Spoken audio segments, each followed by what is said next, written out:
Oh no. It's got speckles on the back. It's got more than speckles. It's got everybody by a chokehold, including me. Another waste of money for Pennsylvania bass. Because, you buy all that, you throw all that, and you know what catches them? You know what freaking catches them? Was it a Sango? I was going to say, if you're not going to pull out a Senko, it's wrong. You know what catches them? Gosh dang. Scott Canterbury. Flippin' jig. All reliable black and blue swimming jig. With the big old hook. That's what catches your Pennsylvania 7-pounders. I mean, it's not going to be any bait that costs more than $5.99. So no, never. Absolutely never. Is it cool? Absolutely. Never is. Well, unless you're on fork. Not that particular one, but some of the more modest sized options from that same company. Oh, no, quite a few on. Oh no, the Eco is, I think, the best bang for your buck right now. Oh yeah. If you're talking like bites to dollars ratio on a glide bait, there's maybe Chad.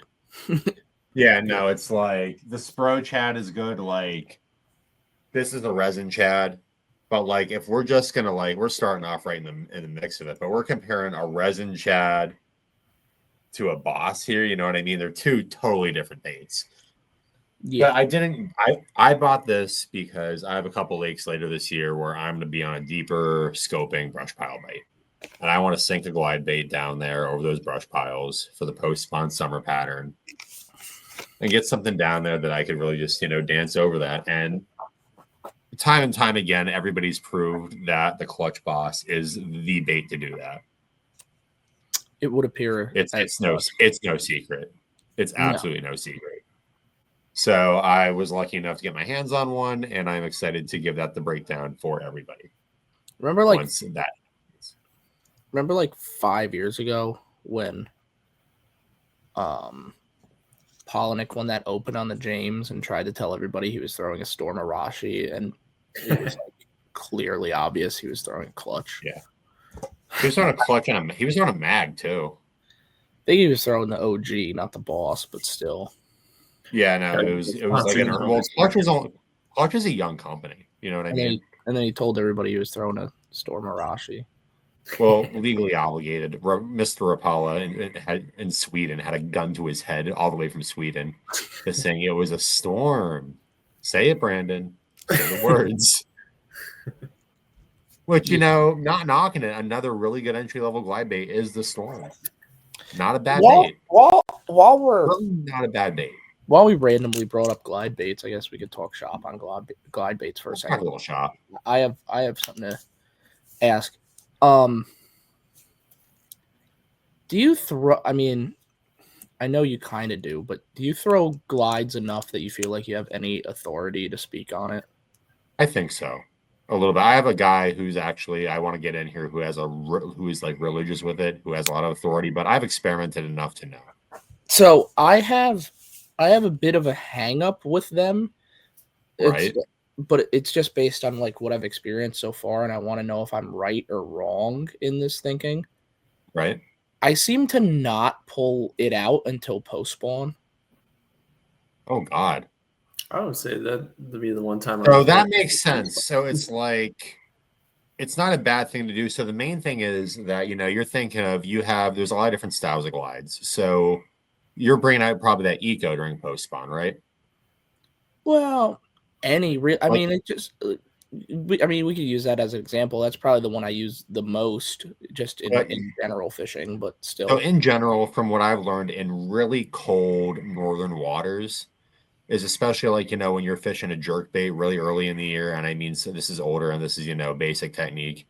your longer pauses. Now, scope has proven to us that, sometimes, when you're in smallmouth or you have certain windows, fish will still move a million miles an hour. Mm-hmm. But a lot of times, traditionally during the pre-spawn, you want to fish a bait as slow as possible. And sometimes one thing Scope taught me this year was how, like,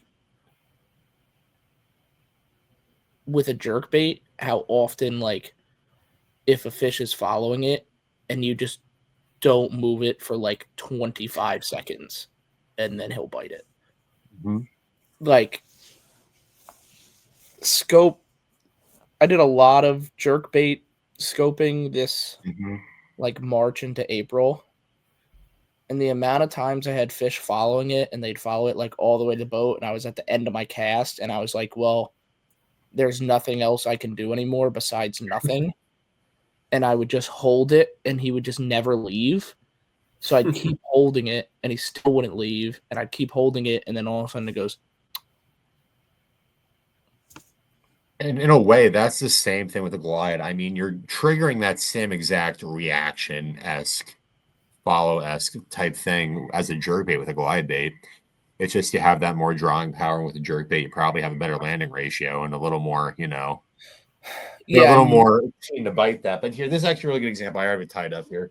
So in the early pre-spawn, I'll throw something like this on heavy mono.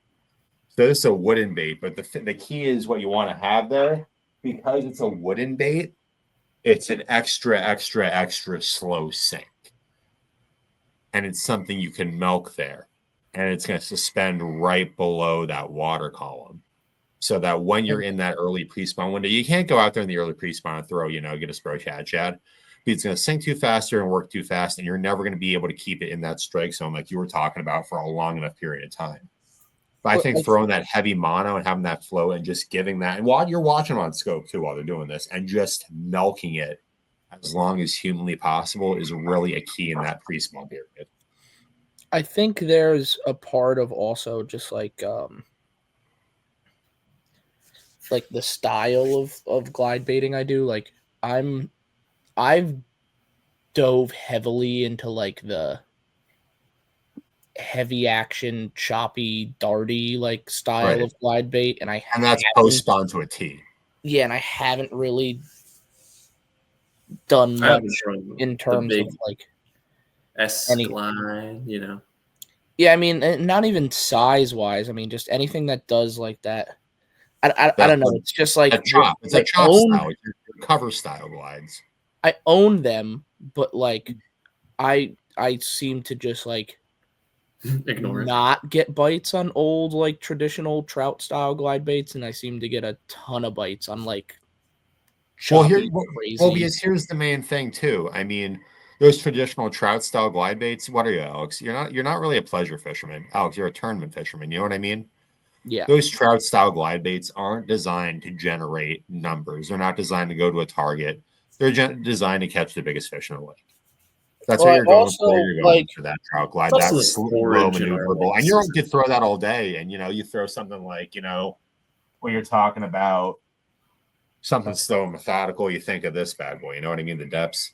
You're slow, methodical. Even your eye slides, you could work that way too. But like you're not throwing a depths in a tournament situation because you're covering water and you're trying to get that 1 in a million bass. So you're not going to get a lot of bites. It's something you really have to commit to. But when you're throwing your choppy style glide around your docks, around your cover, you're going to probably get a lot more bites that way. It's just one of those things where, with the live scope and everything, it's so much easier to like collect data now. And like when I'm watching my glide baits, like if I'm using like a depth or like a big trout, like most of the times I just don't see anything. But then you pick up something choppy and more aggressive, like a eco, for example, and it's like I'm pulling fish off of everything. Are you throwing it on the same spot? Yeah, a lot of times. Well, I think it just matches the hatch here. You have a lot of trout? We don't have a lot of trout lakes. I'd say you have trout in the lakes. But your choppy shad looks a lot more like a bluegill. Looks like your blue looks like a bait fish. That trout profile is like, it's a trout. It's a lost fish on the surface. You know what I mean? If they're not used to that, they can go up and investigate it. Mm-hmm. But especially in that pre-spawn time when they're not going to really spend a lot of time investigating. They're spending time on eating. But I think that's what makes that bait you showed in the beginning such a unique and incredible bait. It is. I mean, I'm sure they're out there. I'm not a glide guru, but it's the only bait I know of that is that hybrid, choppier, more aggressive swim style in a profile that large. Right. And there's a couple others out there that I'll just throw them out there. Screw it. There's one that's called the 86. 86 Baits makes a good one. It's called the Sentinel. That's a good one. The 316 Workhorse. That's another one with that 6 to 8 inch range. And they go similar. But the one thing that a lot of guys like on this clutch is how thin it is compared to a lot of traditional baits. And I think that's the key thing. He has this thing. I was looking at it for the first time. I've never thrown one of these. This is just things I've read about and looked at. And I've tried other baits, lost other baits. You can also kind of see in here, he has it hollow. You notice that? Is it drilled out in there? Uh-huh. So I don't know if that's for more of a balance thing so it doesn't turn over on itself because it's a large profile and he's done a lot of work on it. The other big thing on this is the line tie. Look at where he has that line tie up on top there. He goes into further detail and I've met him at a couple outdoor shows. Really nice guy. Check out his stuff on YouTube if you're interested. This isn't even a freaking promotion. He just makes a quality bait and the world knows it already. So you're not hiding anything. I mean, the thing with it is like, obviously it's not as snappy and crazy as a Eco or like a OG or something like that, but it is like remarkably snappy for the size. Oh, absolutely. No, it's hard to get something of that size to have that same snap, that same chop, if you will. Like you can, if you can get the right like slack ratio down in your head on the reel, like you can damn near get that thing to 180. Oh yeah, well, absolutely. I think that's what a lot of guys are doing on scope that you really don't see. And let me tell you this, it might be too early in the podcast to say I'll spill the juice because you stuck around, but this is the real juice. This is the real stuff. If you don't know what you're doing with these baits, if you can get that bait to turn around and look at him in the eyes, that's when he's going to eat it every time. He's pissed. If you know you have a fish on it and you can find a way, a cadence, a retrieve, a bait that you know you can get it to do that, game over. You know what the best entry level bait in the world that does that is? Clutch Eco. Well, even before that, the OGI slide. Yeah. Is pretty easy to make that happen. Yeah. That's one thing when they're making that bait, they designed it to do is have that 180 is to make sure that you're able to give that a turn. And basically the way that I find it is you give it that snap, but then you give it a lot of room after that. Mm-hmm. You give that hard snap, and then you have a lot of room for it to go back. Mm-hmm. And then, I don't know, sometimes tying like a loop knot can help. Too. Scares me though. It's scary if you don't feel comfortable with that. I use like not a small clip, like I don't know, like a 60-pound clip, an owner paper clip. Yeah, I think that helps too. I use a tactical angler clip. Use a clip. Yeah. Just make it easier. Yeah, it's one. Another bait that actually does that kind of cool. I just have it here. This is more like a herring style bait. Is this armor joint? Actually, it's not. You're going on to the triple joint type of thing. Oh, like this is another thing. For some reason, you could get that to dart. I like doing this like in the post spawn, like overtreated. I like it's just like a burn and pause where it kicks out. You have a fish like like you're throwing a swim jig over a bluegill bed. You do the same thing. You have a glide and you're burning it, and you burn it out and let it blow out to the side. Like it's a bluegill just running away from something that just triggers a fight or flight. I mean, not to be like sucking them dry, but Clutch also has the best herring bait too. Oh yeah, the darter's filthy. The darter's absolutely filthy. Like fucking dry. He makes good bait. You pay for it. It's just true. I'll hit him a little bit. I'll hit him where it hurts. Then you got to buy a couple because they don't last. You got to be careful with them. I heard the darters, the foil goes pretty quick. I don't know. These are guys catching millions of spots on Murray. So I mean, I feel like they probably just tear them up. I mean, I don't fish herring lakes too often, so I haven't thrown it much. But either way, no, Mr. Clutch makes good bait. OG KGBs are also good if you want to get a bigger bait like that. The TSG9 from KGB is very similar to the Clutch to the Boss. There was a drop the other day, and I'm like, they sold out in 3 minutes, and I managed to look at my phone. You missed it? I missed it. I forgot. Yeah, no. I looked at my phone at like 5:30. I'm like, oh shit, this is happening right now. So I said, screw it. And then I looked again at like 5:33, 5:34, gone. I was gonna say, I think I was 7 or 8 minutes late. Yeah. Oh, you like the color I went with? Big alewife, maybe a crappie. I went with the lighter one. It's probably what I would have done. Either that. I'll let you throw it when you come visit. Either that one or the purple back. That darker purple back, yeah. I liked that one a lot too. What about you, Brennan? Which one are you gonna throw? I don't know. Probably well, just he doesn't have one, so I have not thrown. I think I've thrown my Chad like 20 times. I feel like I've not gotten into it yet. I need to start it. Well, that's a good little intro on glides.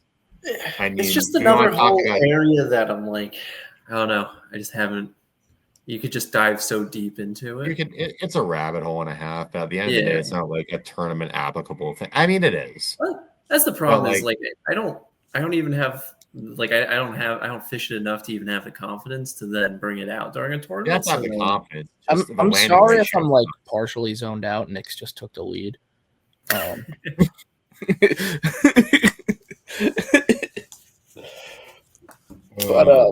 yeah, no, it's still it's still not easy to get me to throw it in a tournament situation. Just big baits in general in a tournament situation. I don't do enough. I have it, I use it, I get bites on it, but it's like it's very situational and I had it out for Greenwood. I didn't throw it, but I wanted to. Yeah, Greenwood might have been a good one to do it when it's like I'm catching 8 billion fish, but I need a bigger bite. I don't know. But it's not though. Like, I don't know. There's a few key types of setups that I like for it, and I haven't really had that in a tournament situation yet. Thought about it. Gotten into it. I've been into it for, I'd say really into it to the point where I feel confident in it for 2 years now. But I haven't had in the past 2 years a tournament situation that is lined up for any of the situations that I like to pull it out yet. I have pulled it out in a tournament, but for 10 seconds. It's just been me pulling out one of my bigger baits in the last hour of the tournament because I already have about as much as I think I can get, which really is not the best strategy for it. That's what a lot of people think to do, but there are actual situations that set up that's the right situation to throw it in, but I just haven't had that happen yet. I mean, even if you have the right situation and everything's perfect, what's to say you throw that glide in there, right? What's to say, say, even something like a line through swimmer something that you have a better hookup ratio. Because yeah, you get it in there, he comes up, he looks at it, he eats it. That's great. You're already throwing a glide bait at it. You have a 2-3 ounce bait in his face. Maybe he ate it perfect and he loved it, but he ate it weird. So now he has one treble hook and he has all the leverage in the world. The other treble hook's in a dock post. You know what I mean? Like, your landing percentage and getting that fish out of there is like, it's such a gamble. Call me crazy, and there's a 150% chance that this bites me in the fucking ass. But don't stop. As a guy who loses a ton of fish, stop. I lose fish on everything. I'm the worst of all time at it.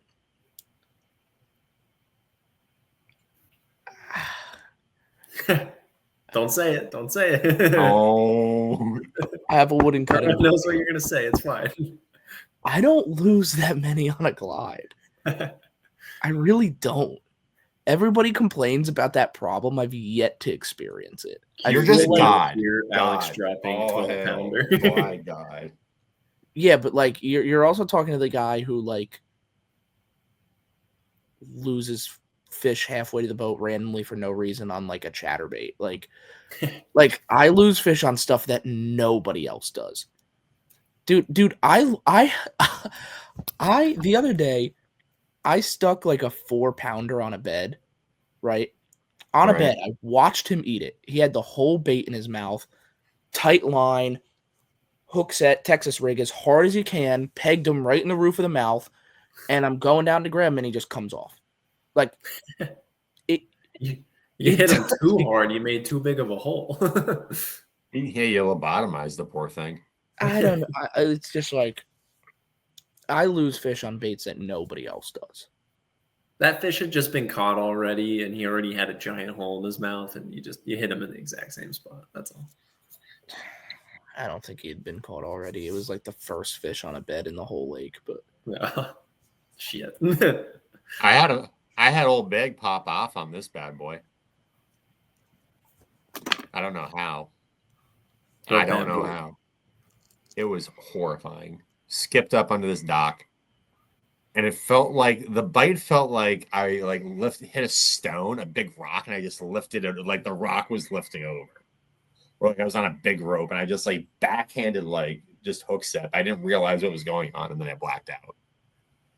And then the mouth came up and I was just like, oh. I think that's a big part of my problem. I do a lot of get a bite blackout. Yeah.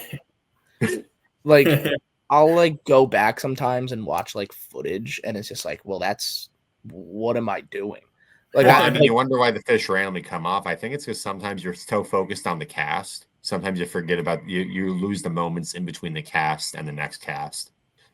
Yeah. This is a deep conversation, but it's like, no, I'm serious. I'm noticing this on myself because I mean, I fished like shit in my team dirt the other day. And I'm thinking to myself, like, I was so locked in on making the next cast that I wasn't focused on the cast at hand. And I get and I set the hook weird, and I'm like, oh, why'd that fish pop off? Or why'd I get snagged? Or why did something go wrong? I just wasn't focused on the cast. I wasn't really locked in on the actual cast. When that bite happened and he ate it weird, I wasn't able to capitalize on it. I think that's something that, like, on the mental side of things, you lose track of sometimes. Yeah, I just get this like the second I get a bite, I forget all my motor skills are gone.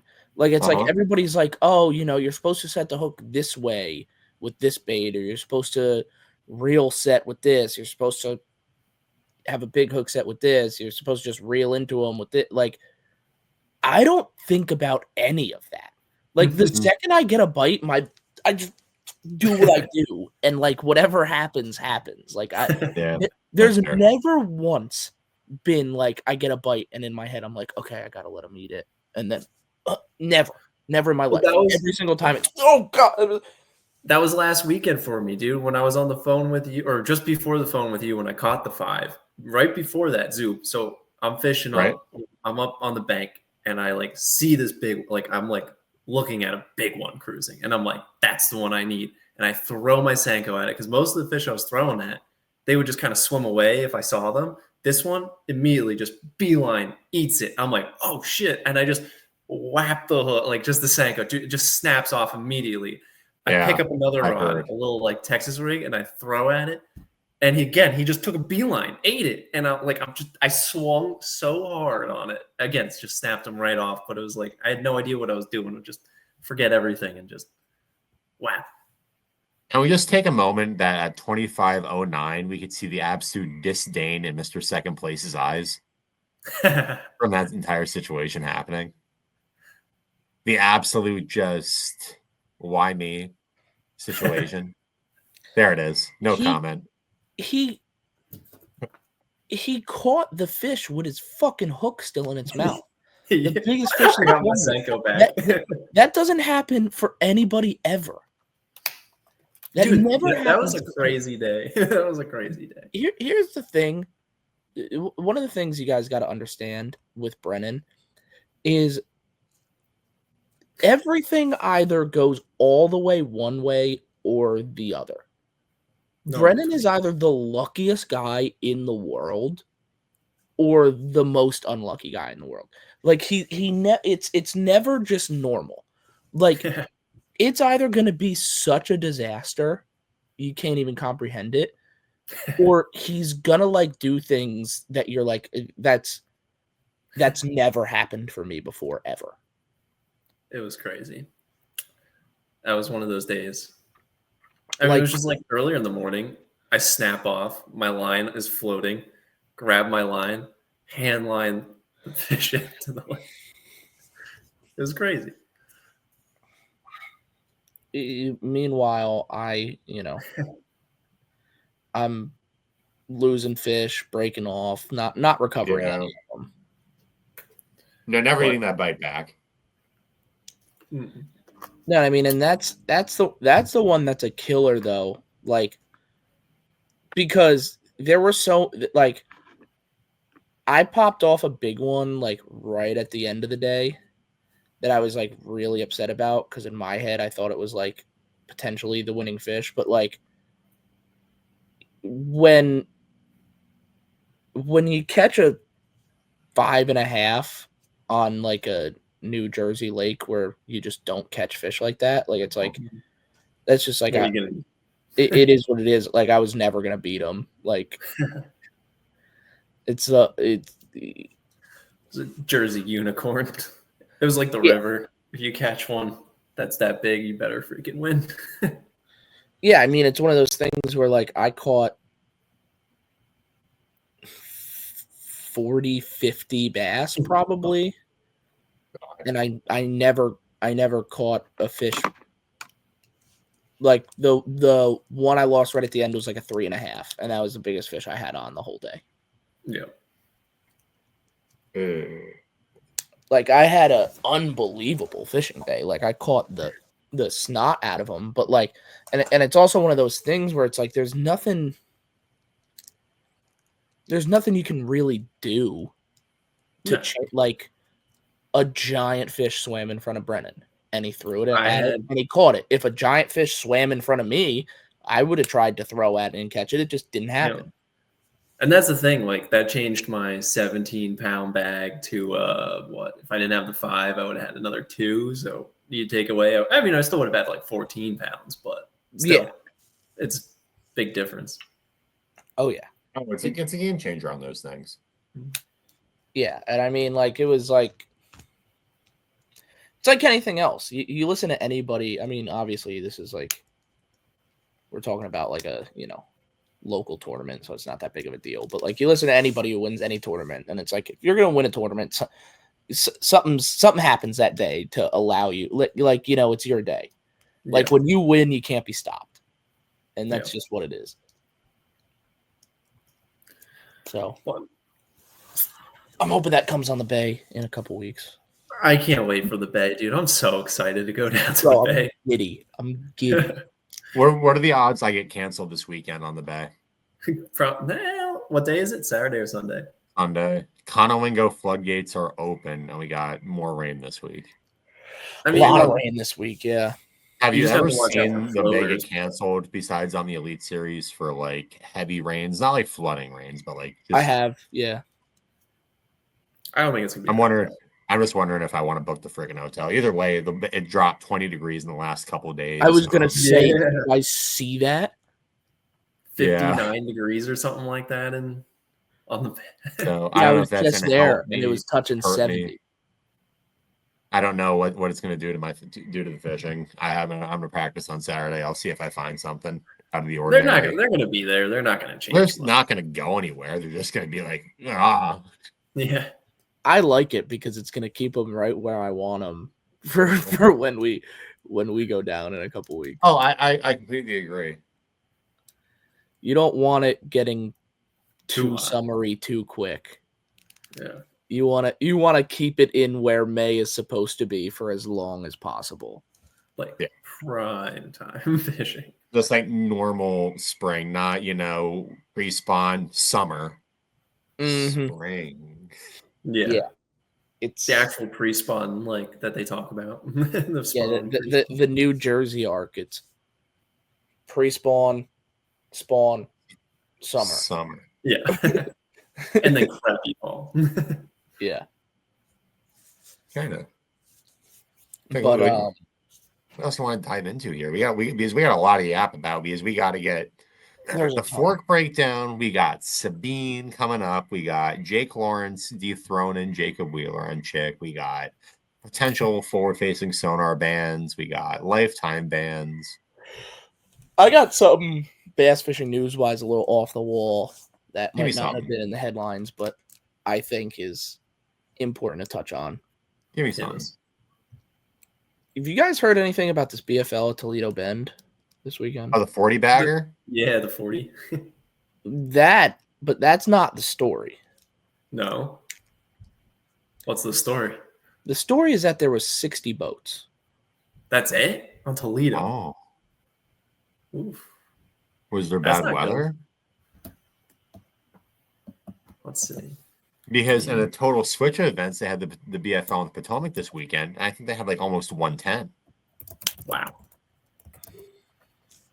60. Yeah, but that's not crazy. That's around. That's not great. I mean, last year there was only 60 or 70. So, like, you have a little bit of an increase, but I mean, like, that's not the story. No, there's more than that. The story is a BFL that should have 200 boats on Toledo Bend only had 60 boats. Yeah. MLF lost a lot of doubloons on that. That's a red flag. So is that a recession? Here's what I wonder.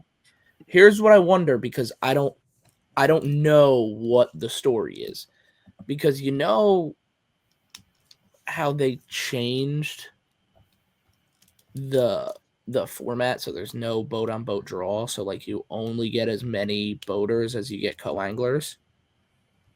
Ooh, and they did change the co-angler from 5 to 3, but no, they did do that. Yeah, there is no boat on boat draw. So I wonder, is this a situation where nobody wanted to fish this tournament, or was there a 50 boat waiting list because there's no co-anglers?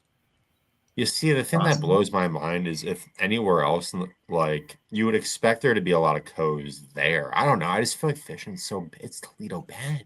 But here's what is the number one thing that the crybaby co's are staying home for? Forward-facing sonar. Does anybody think anybody's doing anything else on Toledo Bend? No. I would differ a little bit. I'm sure there's guys, but I felt the majority. I think the majority of the field is pinging the old minnow or doing some crazy offshore stuff that is very similar to what you saw at Fork this week. I've been told the guy who won was the guy who came in second was. Yeah. And the guy who came in third also was. Oh, I believe it. But I mean, also, you think of a place like Toledo Bend, you saw the Elite Series last year that was heavy pre-spawn. But right now, Toledo Bend, you should be having your shad spawn. You should be having some post-spawn. You should be having a lot of good fish up shallow. If you wanted to fish shallow and compete at Toledo Bend, you truly could. I don't think you can. Well, when it's taking 40 pounds to win paying the minnow, you know what I mean? Well, I don't think after you can. 40 became 29, 22, and then 19 pounds was fifth place. So, I mean, I don't. This actually brings up another topic I wanted to talk about, which was still live scoping and still winning live scoping in the middle of the spawn. Which it's probably not in the middle of the spawn at Toledo Bend, but I heard Ish talking about Clear Lake. Oh yeah. And he said that they're in the thick of it, like middle of the spawn, fish on beds everywhere. Yeah. And he was like, every tournament is still being won live scoping. Yeah. He's like, you can catch 30 pounds bed fishing and you're not going to win. That's crazy. He's is like, it just because the big girls just pull up so quick, spawn, and are off the bed so fast that they're just not? He's just like, there's just so many big fish out there all the time that like there's literally not like the amount of time it takes to like work and catch a bedfish. Like there's not enough time in the day to catch enough fish to compete with how many fish these other guys are catching. It's crazy. And you have to remember on a place like Clear Lake as well, you know what I mean? You could have your larger class fish aren't going to be bedding in your purely obvious spots, you know what I mean? You're going to have, better sunlight penetration. You have guys that are going to probably be live scoping fish on beds in 10 to 12 feet of water, if not deeper. I mean, you got to think. You're catching giants that way. But I mean, you also have to remember there's studies coming out, just to say this point really quick. There's studies saying out that some of these large class fish, those 8, 9, 10 pound class fish, they don't spawn every year. They say they just live out there. Sometimes they'll spawn. You know what I mean? Makes sense. I mean, like there's studies like that too, that they just live. And there's also the fact that, in a large fishery like that, fish always spawn at different waves. Not every fish is going to spawn in the same month period for, that's just purely a survival thing, that's, but no, what were you saying now? Yeah. I mean, I was spawned multiple times. So. I was fishing this weekend. Congrats. And I was fishing a smallmouth lake, so it's a little different, but same kind of principle. There were smallmouth beds all over the lake, like on certain, not all over the lake, but on the right stretch. Yeah, on the right stop. Yeah, where they should be, they were. Like I fished a spot where I was power poled down. And I caught 7 smallmouth off of 7 different beds without picking my power poles up. Crazy. But to be said, I could go up, and this is what I did. I could go up there and catch 15 pounds 12 times over off the beds. Yeah. But couldn't catch much over 3. And then I'd spin her around, go out, find a ball of bait, 4-pounder. Like, I could go up there and catch 200 of them. All I got to do is spin around, go 100 yards behind me, and catch 5, and I'll have more weight. Like, it's just those fish just spawn quicker. They just, or they pull up, they lay their eggs, and they're right back. Like, they're just not. Those big ones spawn at such a unique window, but I mean, at the end of the day, the biggest fish are the ones that are eating. Yeah. And the easiest ones to catch are the ones that are actively feeding, not the ones you have to play. Smallmouth are weird because, like you throw, your highlighter at them and they'll eat it. But like for a largemouth, you got to work smallmouth are weird because I don't know, I'm not an expert on this, but have you ever noticed like it's a lot easier to like tell the difference between a male and a female and a largemouth versus like a smallmouth, Yeah. But have you ever noticed like there's pretty much never 2 fish on a smallmouth bed? No. Like I've found that like I have a clear male and a female on a largemouth bed all the time, but I feel like 80 to 90% of the time I find a smallmouth bed is just 1 male on it, and that's it. They just pull up so fast, lay their eggs, and they're out of there. Like I wonder if those bigger female fish are just in and out. That makes sense too. No, I see what you're saying. I see a female largemouth. It seems to me, and I don't know if this is true or not, or if it's just maybe it's specifically on the lakes because, where we're from, there's only a handful, of lakes where you can even experience like a good smallmouth spawn here. Yeah. I'd say there's 3 of them that I fish regularly that I can get on a smallmouth spawn like every year, but all 3 of them are the same. Behave the same way for me. It's extremely rare for me to have 2 smallmouth on a bed.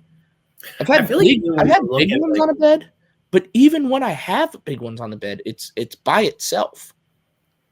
I feel like even when you watch like Great Lakes, like guys fishing, like bed fishing, like the early season, they're only targeting one fish on the videos. Like you see them, like when you see like the little shots, like it's normally only like one out there. No, forgive me if I'm just ignorant. I don't do a lot of bed fishing. I've done it I do it up in New York a lot, but there's always, whenever I'm fishing smallmouth, there's always one. But like even when I'm fishing largemouth, like if I see 2 fish on a largemouth bed, 9 times out of 10, like they're doing the deed. You know what I mean? Like I'm not messing with them. They're too locked in. No, I mean I've had a lot of situations on largemouth beds where there's a male and a female, and it's pretty clear. Yeah, I mean I've had that. I would say with largemouth beds, it's like a 30-70. Yeah. 2-1. With smallmouth beds, it's like a 5-95. Well, no, I see exactly what you're saying. Never mind. I'm completely missing the point. How you're always noticing how there's a buck largemouth with a female largemouth, that you're having your buck and your female pretty much, there, that the female is in the direct vicinity when you have the buck on the bed or vice versa. You know what I mean? Yeah. With the smallmouth, it's just you're not catching the buck smallmouth, and you're right. I wonder if it's just because like the largemouth, like they live shallow more often than not. So it just seems like it's always one fish. Like it might be a 12-incher, it might be a 5-pounder, but either way, there's only one of them. Like I don't know. And like I said, that could just be the lakes I fish. Like I haven't, a lot of, a majority of smallmouth states have a closed season for the spawn. So like I've never fished smallmouth on beds anywhere that's not local, because it's not like we're traveling for a tournament to fish smallmouth beds. That just doesn't really happen. So I don't know. So I've only really done smallmouth spawn on like 4 lakes ever, but all 4 of them, it's been the same thing. We got to go to Lake George and take notes. Yeah. Go to Cayuga now. Yeah, don't worry. We're going to Cayuga right like the week it gets not good. Yeah, that's a good time to go. Yeah. Peak beginning of like the dead heat of summer. Yeah, we're going like right when bro, it Pleasure was boaters day last week. Like everyone and their brother is out, jet skiing it's gonna be so much fun. Yeah, we're going at the beginning of the end, but that's a tournament where I think one of my glide bait situations might appear, but it will. Yeah. I'm excited, but not excited for that one. I'm excited because I want to go to Cayuga and it'll be fun. And also, like, I think in general, like, it's a nice change of pace. Yeah. And, like, through college and, like, different tournaments and stuff, I feel like I feel like one of the advantages a lot of the guys in the, like, nation have on me is that, like, they fished every place. Fished the places we're going 800,000 times, and I haven't. So I feel like the further away we go and the less experience people have, I feel like that helps me because I have a lot of experience going to places I've never been before. But with that being said,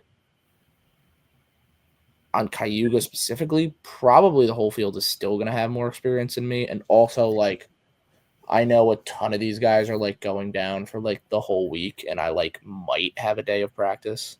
Oh shit! Yeah, I was gonna say I have like 1 day of practice if I'm lucky. Yeah. I think a majority of the field is doing like a vacation style thing. Yeah. I've been asked if I wanted to stay like in multiple Airbnbs, and I've been like, yeah, like what nights are you guys getting? And they're like Sunday to Sunday, and I'm like, all right, never mind. Yeah. Sunday to Sunday, the tournament ends Saturday too. Yeah. Like I'm driving home that night.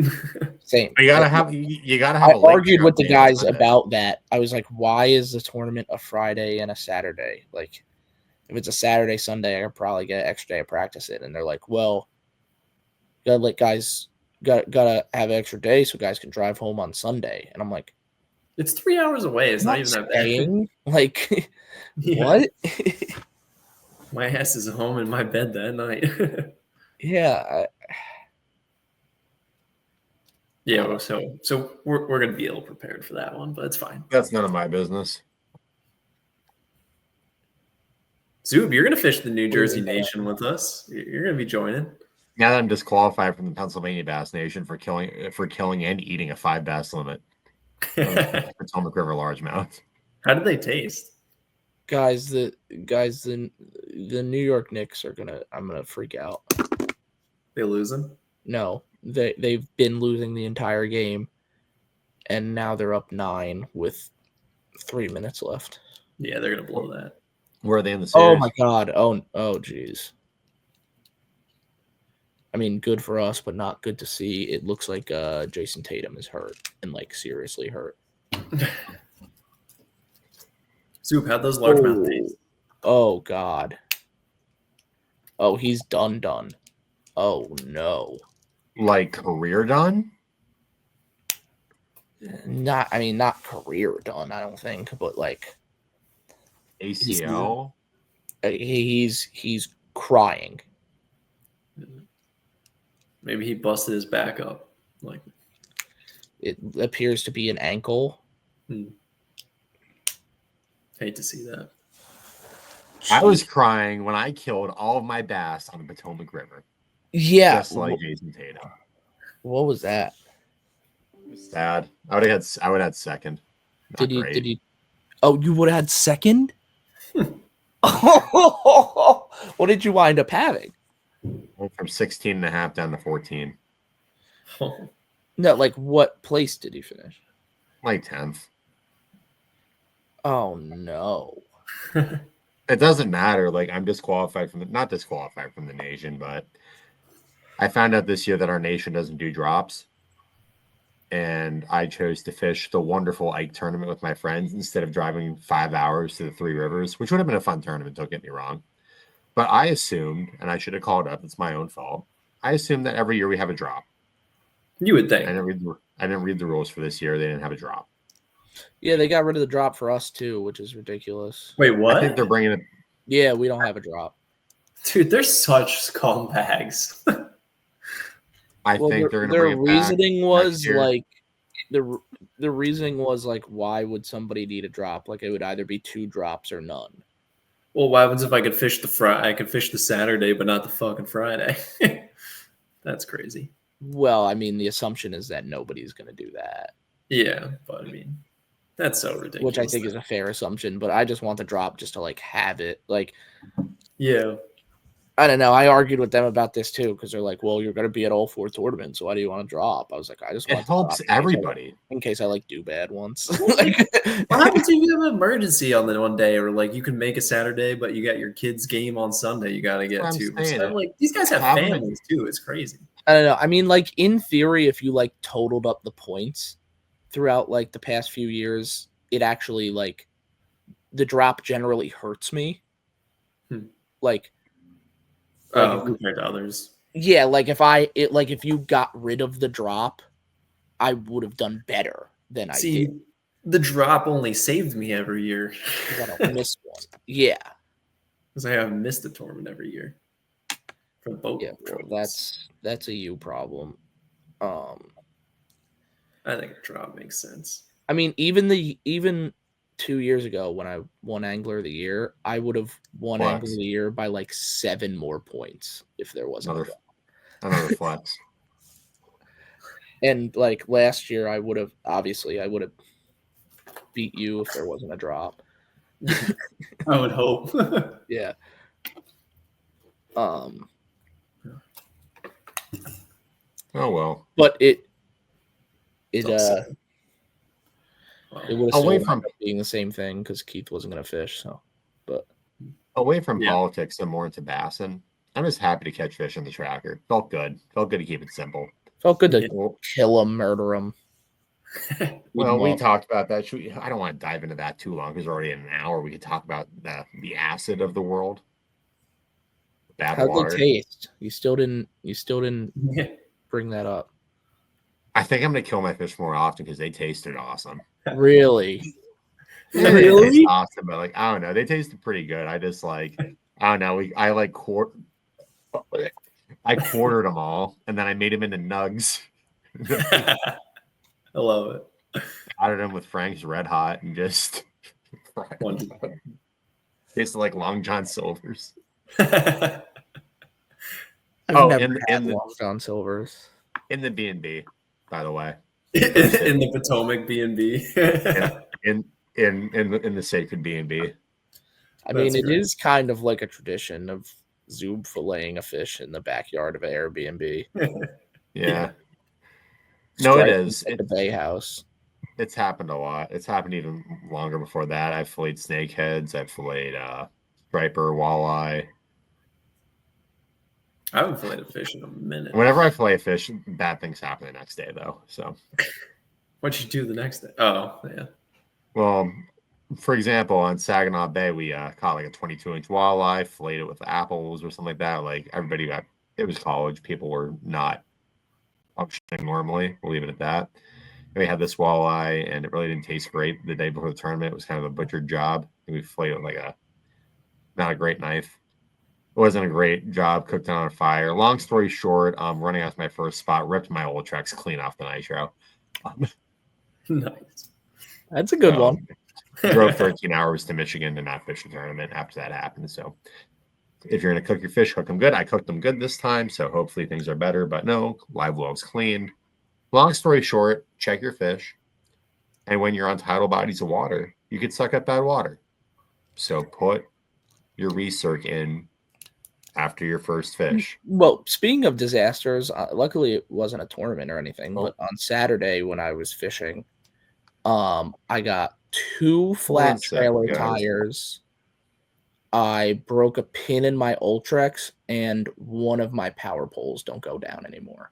Nice. So I had that was great day overall for boat maintenance, and I have back 12-hour work days, and then I'm flying to Florida, so I have absolutely no time to fix anything. So you got to order all new tires for the trailer, right? Oh, I already did that. There you go. Shit, that's so annoying. That's the worst too with the tires for the trailer is like you gotta I just when I got mine changed, I brought them to a place and I was like some car guy, it was like Mavis discount tire. And they looked at the boat, they're like, they look so lost. I've done that before, but this time I'm gonna just take the tires off and bring them and be like, hey, can you mount these? So I don't stick a boat in front of the yard and they're like, what? What is going on? I'm gonna get all new tires before we go to Wisconsin. That I need to do. Well, I'm gonna have 3 out of 4 be new after this, so I guess I might as well do the 4th one before we go there too. Yeah. Then you can have it as a nice backup. Yeah, well, I blew one last year at Candlewood. That's right. Yeah. And then I blew 2 on Saturday. So now 3 out of 4 have been replaced. And by the way, all 3 of them, good, fine, new-ish, nothing wrong with them tires. All 3 of them were screws. Oh. Sounds like you got screwed.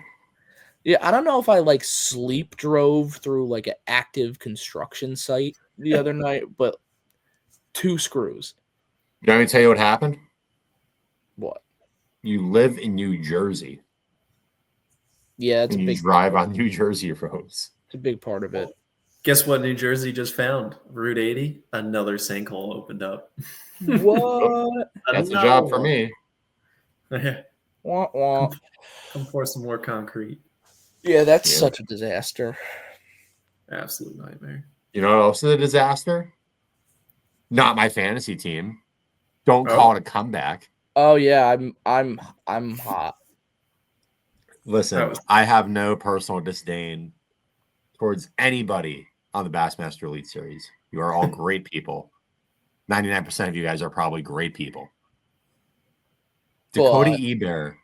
Why? Oh my god. Why? Oh my god. Dude, I still had a good week, but gosh, he took me out of a great week. Like if you're gonna bomb, I get it. But how do you drop 30 on day one? And like blank on day two. Quick, long story short, my one buddy, he was a good friend of mine. He was fishing the Invitational on Pickwick this week. And he was in third on day one. And he blanked on day two because his lower unit exploded with a camera. Oh. And then when his lower unit exploded, for some reason, his batteries all gave out and he had no power the entire day. He couldn't get a backup boat. Can you imagine the absolute? I want to get him on here. Can you imagine an absolute nightmare scenario? You're in the Invitationals. It's your first year on there. It's your first year doing it. Day two on Pickwick. You're in third place, like a pound out of the lead. Camera. You have a camera for the first time in your career, and you're a younger kid too. He's only like a sophomore, junior in college. Jeez. Frickin'. Everything goes horribly wrong. I have a reoccurring nightmare. Shout out Miles Smith. I have a reoccurring nightmare where I'm late to the blast off at the Bassmaster Classic. That's funny. And it's always like different reasons. Like one time, like my boat just fell off the trailer while we were driving there. Like, it was just gone. One time I was there, and it's like, you know how like weird things happen in your. I don't know if this is just me, but like, it seems like normal things you just like can't control. In your dream. Like I had one where like I was there and like ready and just like couldn't launch the boat. And like there wasn't really any like reason or obstacle keeping me from doing it, but I just couldn't. I couldn't do it. Can't control that part of the dream. Yeah, and it's just like in the dream it seems normal. It's just like, ah, darn, I can't launch the boat. But like, Shucks. Why? I don't know. I'm gonna have some wicked dreams tonight. I've had like 8 bends total today. You launched your boat on Sunday, right? For the team derb. Oh, you were able to launch your boat on Sunday for the team derb, right? Or last Sunday? Oh, we didn't fish out of my boat for the team derb. But you launched though. You did launch. Oh God, I'm not going to shun PA Bass Nation like this. No. No. You should. If that happened to me, I would have lost the place down. Absolute nightmare situation. So I would burn the place down. I would fist fight. Come back from weigh-in, I had it for the Potomac 16.5 pounds. It's not a killer bag, but it's a good bag, especially being in the tracker, coming back there, no practice. I was feeling pretty bummed out that I had 5 dead fish in my live well. It kind of sucked. It felt really bad. I hate killing fish. I joke about it. I'm trying to laugh it off. I hate doing it. So my morale was low. I knew that, I caught a 5-pounder on the Potomac. On a place like that, you get that bite, you're sitting good. You got the hard part in. So my morale was depleted knowing that I killed all my fish on a close start. Anyway, go to the tournament director. I say, hey, team derb tomorrow. What time are we launching? 7 o'clock. I'm like, hey, you want me to register now? Want you to stay after, get it registered up, get all squared away, see you in the morning? He goes, no, don't worry about it. I'll see you at 7 tomorrow. I'm like, okay, sounds good. See you there. Pack up, get my sleep in, because we launched at 6 for the derb. I was like, okay, 7, maybe there's more derbs going on. Smaller field, probably, launch at 7, fine by me. Get there about 6:30-ish. We get to the Smallwood parking lot. Man, it's kind of quiet in here. Get the boat ready to rip. Like, oh, maybe everybody's just waiting. Maybe, it was like it was Where'd you guys launch? Smallwood. What? It's pouring rain. I'm like, okay, maybe we only got like maybe a dozen boats came out for the team series. Oh well. Go down to the old boat ramp, looking around. No one's there. Boat ramp's full, by the way. Nobody's home. I'm like, I knew it. Before it even happened, I knew. I'm just like, okay, here we go. Call the tournament director. I'm like, hi, Derek. Hi, Jason. Hey, did you guys launch at 6 this morning? He goes, oh, yeah. I'm like, hey, yesterday at the ramp, you told me 7. He's like, oh, yeah, I did. That's my fault. My bad. On the form on the website, it said 6, though. Like, that's great, but you told me in person yesterday it was 7 and not to check the form. He's like, oh, that's my bad. You pay me after. I trust you. Go out there. You can still fish if you guys want. If you guys want. And that just like, I think that's why I fished like absolute. I mean, I did okay, kind of like a 4-pounder on a buzzbait first thing in the morning. But like, I think like that kind of like throw off my momentum for the rest of the day. I was just like pure panic. Like, it didn't feel good. And like the whole situation felt bad. And like, then again, finding out that we couldn't get a drop for the team series either was a big bummer. So I'm disqualified for the PA Bass Station team series. Brennan, I know you're smiling right now because now you want me to fish with you, and I probably am. But yeah, dog. Yeah. Alex is scared now. Alex is scared. It's a listen. Nightmare situation. I don't think I've never been late to a derby. I've been boat last plenty of times. Oh, this is actually another gripe with PA Bass Nation really quick. Last year, I fished all 3 events. I was boat last in 2 out of 3 events, and I was boat second to last in the 3rd event. Sus. Registered at a normal time. Guy likes me. At least maybe I'm just delusional. I think he hates you. Yeah, he's just like, this guy's I said that, bro. I don't know. In my head, there's no way he didn't do that on purpose. He doesn't want the smoke. I'm just saying. But anyway, with the New Jersey Team Nation, there's one guy who, if he participates, it's a tailor-made schedule for him, and neither of us are winning. So But again, if he wins and qualifies, is he gonna go? Yeah, I just hope he doesn't fish it. I hope he saves everybody and just doesn't fish it. Yeah. But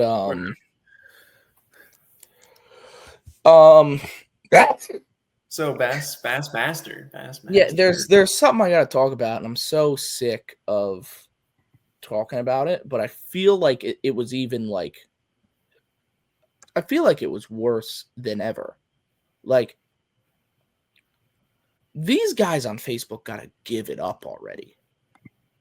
Oh, the comments. Dude, shut up. Shut up. Shut up. It's so annoying. Just if we want to circle back to Toledo Bend, though, it's the demographic. Okay, cool. Then go do something else. Don't watch. It's so unbearably annoying. We get it. Don't care. Don't care. Guy's still top 10. Seth up shallow, top 10. What do you get? Like, with that said, I don't think they're pissed about scope. I think they're pissed about more the fact that Trey McKinney was hiding the same 5 flukes that everybody's been throwing all year. And that Koya was physically throwing different baits on live the entire time and still just threw sponsor baits on there anyway. Yeah, I mean, well, everybody knows what Koya was throwing. So yeah, they got him. Well, where is it? Where is my sea urchin? Actually, I don't have it. I don't have it right now. I mean, the weights are crazy. The Koya got 100 pounds in 4 days is nuts. I do need to say, well, though. Anyway, that owner Belkin swimmer that Koyo was throwing though is gas. Yeah. Yeah. Yeah. Yeah. While I do have the take of shut up and it's annoying, stop commenting, I do have to say I'm at a point now where I'm understanding it more than I ever had. What are you doing? I'm listening. I can't speak with that. Speak. I heard not the Facebook commenters. The Facebook commenters are just absolute fucking morons. But I've heard a couple people talk about it lately. You know, when discussing like how MLF is doing the period format, this, that, and the other, and so I watched a Todd Castledine live stream this morning, and he made a point of like,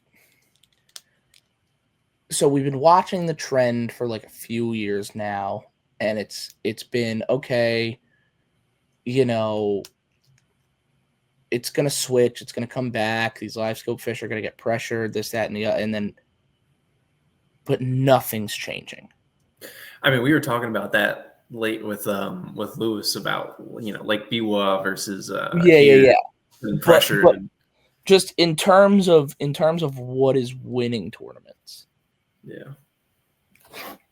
It's still this every time. And they brought up a point that I didn't really think about is like, you know, when you're looking at something like Angler of the Year, right? Angler of the Year was always a cool thing because it's like this guy probably had to catch him doing everything. This guy probably had to catch him way up shallow. He probably had to catch him way out deep. He probably had to catch him on a drop shot, on a jig, on a chatterbait, on a crankbait, on a top water. Like, he had to be the best at everything throughout a year. He couldn't just be good at one thing. You can win Angler of the Year being good at one thing now. Yeah. Yeah. I mean, not saying that's what's going to happen, and it probably won't, because Jay Shakur is winning Angler of the Year, and he was actually throwing like a big crankbait and doing some like old school kind of stuff like that. But it's like it's one of those things where it's like, oh, buddy said that he can see one down there, so he's using that dang live scope, and he's cheating with it. He's throwing an 8XD, bro. He's not live scoping with an 8XD. Yeah, he knows they're down there because he could see them, because he has live scope, and so does everybody else in the fucking world. I'm gonna say anyone else can see them down there and throw an 8XD. He's not doing what you're complaining about. That's not what he's doing. Like, everybody's using live scope for every technique now. You'd be stupid not to. But ultimately, Shaken and Minnow won the tournament. Yeah. Just like Shaken and Minnow won the Hartwell tournament and beat out Drew Cook trying to fish for fish on beds. Yep. And scoping beds on the Pasco tank one. But it's one of those. Interested to see the live scope element on the Sabine River this week. You know, I actually wanted to say that I'm in a predicament with the Sabine right now. I vowed to not take Trey McKinney ever again. But this place. Should we just do it? But I kind of don't want to. We just hop into it? I guess. Zoops picks. I think we just gotta hop into it. Maybe we can hop back out after. Let's do a hop in. Actually, wait. Since Zoop, what does somebody got to do to win a 7-inch Sakamata this week? What does somebody got to do to win a depths 4.7-inch used active frill shads?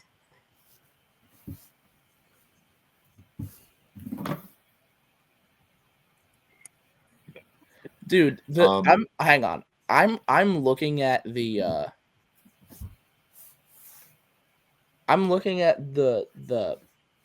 the top baits thing right now.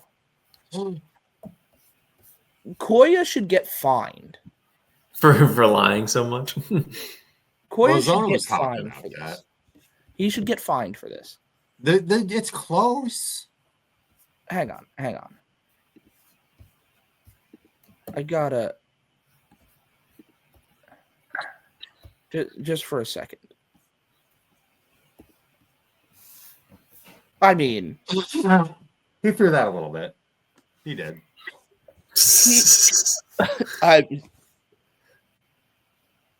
He holds it up for every tournament, and it's just never been true. It's a good. I like when the cameraman was caught slipping watching the bait, and he's just got so mad. Bro, come on. No, you didn't show the right thing for what he was actually for the most outrageous thing. I don't think he threw the big crab once. I really don't think he threw the giant crab one time. No, he just picked that up because he was like, "Oh, that's a bait by one of my sponsors that has." Yeah, you saw the jackal instead of the hide up. He was like, "It has tentacles on it," so like maybe people might think it's what I was using, but it wasn't. What else was he throwing besides the ball, the urchin? Did you really see her? I mean, he's obviously constantly trying to hide it. But I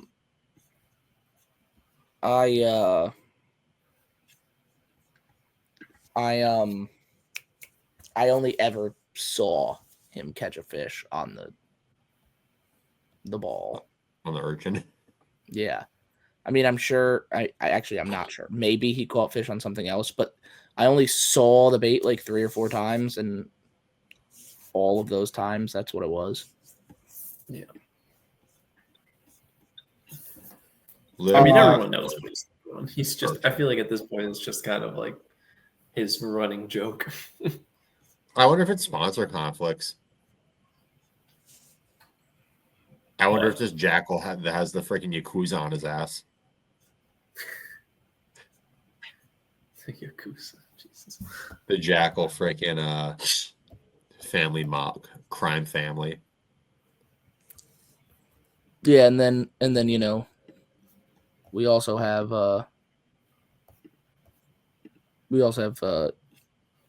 Trey McKinney and Tucker Smith just hiding, showing nothing. I mean, that's Zub. Put him on blast. Let the people know what he's hiding. I mean, he's really not doing a good job. Can you first of all, no, look, go up. No, up one. Let's not focus on the bait. Oh my God, it's from 6 cents, but go up. Because we have to notice one thing. Trey McKinney is not a morning person. I'm going to give him that. There is no life in those eyes. It is lost. He rolled out of bed 3 minutes ago. There is absolutely nobody home right now. But zooming in a little more, holy shit. Is that maybe got a nose job? Who knows? But no, is that a fluke style bait that everybody's going to buy in like a week? A slender tail that is eating. Like, it's really not that deep. Get the people excited. He's got to sell baits, man. He's got to sell baits. Hey, go up. Shout out Paul Marks. Oh. Man, it's like steelhead fishing. They're loving the bear hook. Jail. This is the thing, though. Who's Tucker sponsored by? I guess Bill Lewis. Who's the Bill Lewis What's this about? Plastic conglomerate? Yeah, I was gonna say he's missing a hook on there, right? I think it just caught on the line. There's no line there. Yeah, there is on the back on side. the other side. Yeah, it is. Yeah, I mean, shout out Paul Marks with the big sock. Wrong. There's no way that's a wing fluke. Wrong. Try again. Which, by the way, I have I have been using the old zoomer quite a bit. It works. Have you boiled them? Not traditionally. I feel like boiling them would give them a better plastic. I don't know. Traditionally, he says. We've softened them for sure. What, just beating them up a little bit?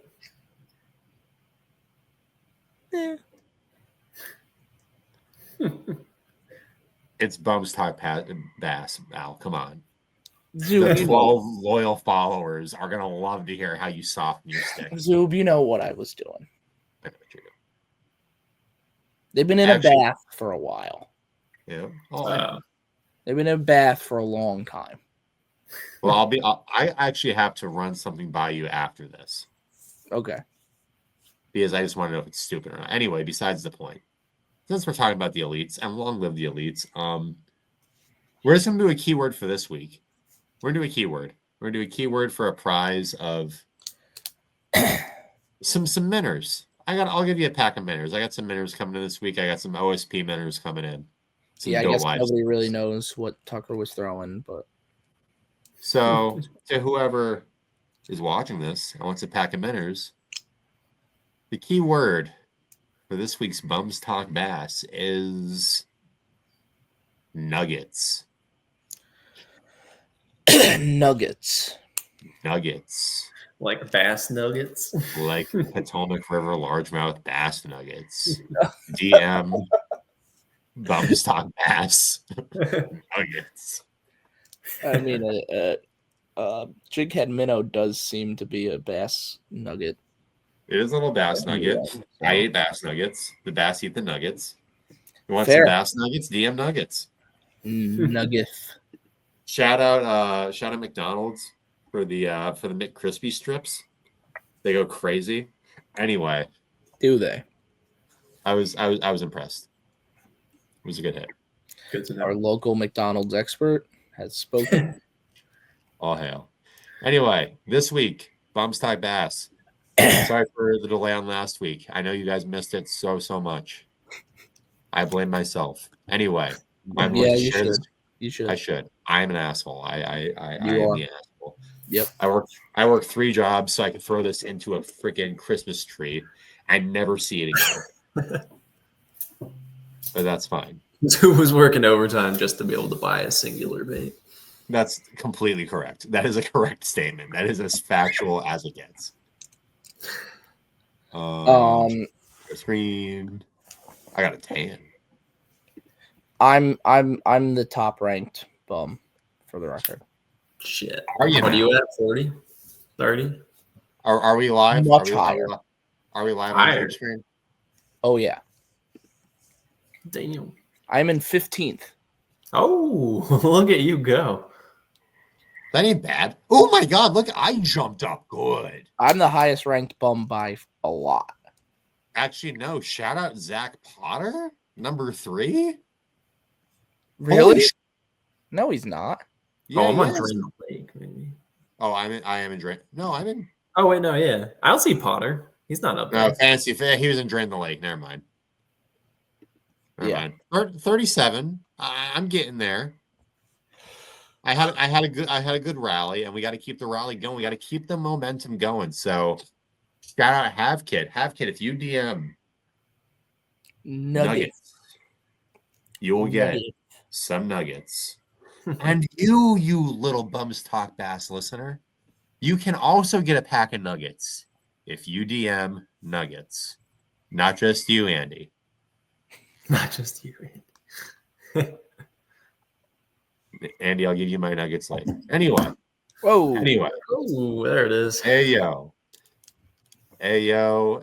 game's home. I also last week forgot to do my pick'em challenge, so I am last in the country. Anyway, Bassmaster Fantasy Fishing, the important stuff. View your roster. I've done minimal research, but I'm just going to go off gut here. So who do we got here? At the Sabine River, we are doing a total 180. We are hitting the glide with a big slack and a big pause because we are going 180 from fork. I guarantee that a lot of anglers this week will not weigh 1 day's worth of their fork bag. Yeah. So I was looking up like what to put for like the tiebreaker. So I looked like the winning weights from the Sabine in the past, and like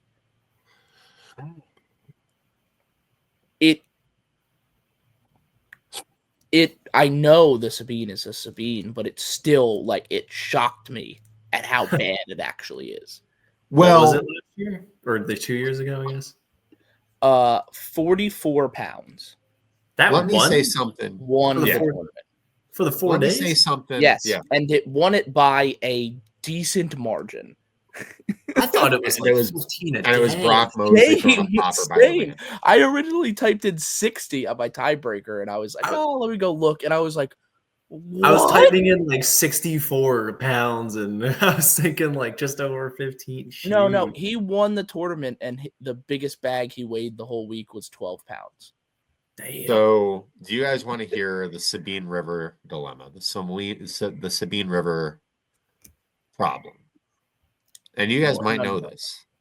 The conundrum. Do you know about the conundrum, Al? No, but so I was talking to a friend of mine who was fishing this week, and there is a major conundrum with the Sabine River. Is there? The Sabine River, what does it take for the locals to win the Sabine River? Probably a lot, I feel like. Somehow. Same ramp. 18 pounds. About 16. Really? And it's very close. Okay. But that's one. Why does Bassmaster go to the Sabine River? Because they get the most people show up. Because it is a redneck carnival on ice. Yeah. The town goes crazy. It's a big boom. It's bigger. It's one of the largest crowds they draw. And it's a big boost for the community, so Bass bids it for this time of year. The anglers are only allowed to fish half of the Sabine River. Half? The anglers are only allowed to fish the Texas side of the Sabine River. What? They can't get dual licenses, and they are only allowed to fish the Texas side of the Sabine River.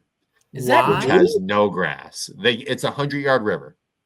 Less than that. It's probably like, is that some new spots. Or has that always been? That's how it's always been. Why? They're only allowed to fish. They can't fish Louisiana waters. They're off limits. I don't know the exact reasoning why. I forget why.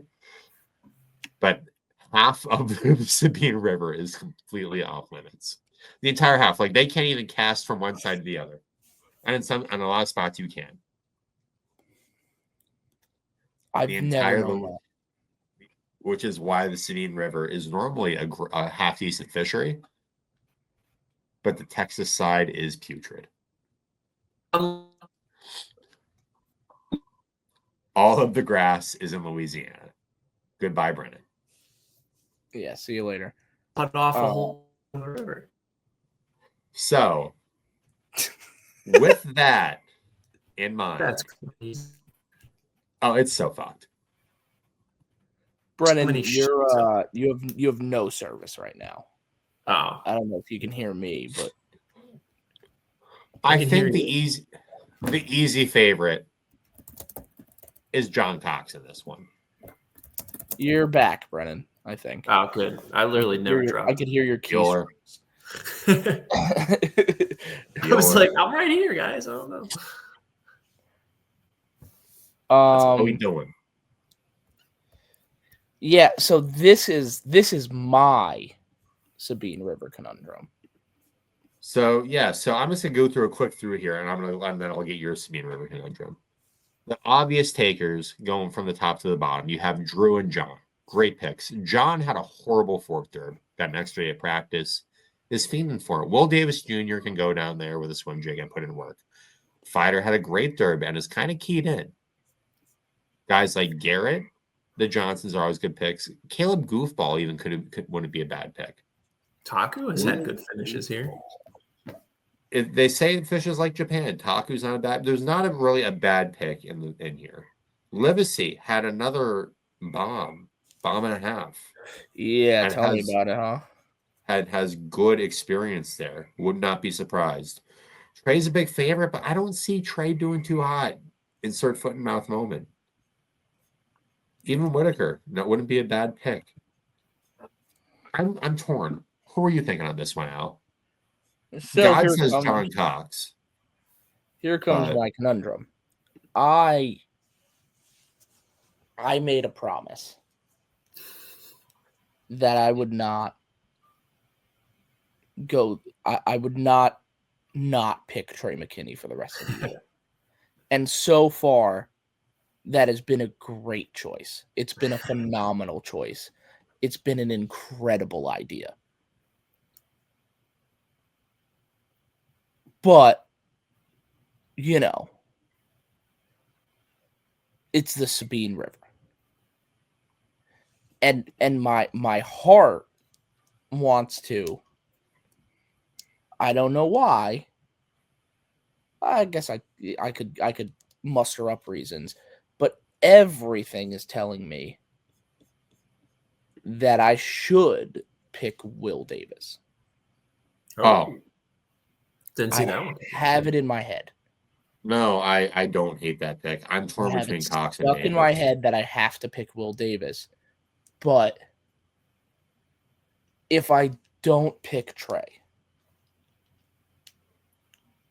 and he does, I don't think I'll be able to live with myself.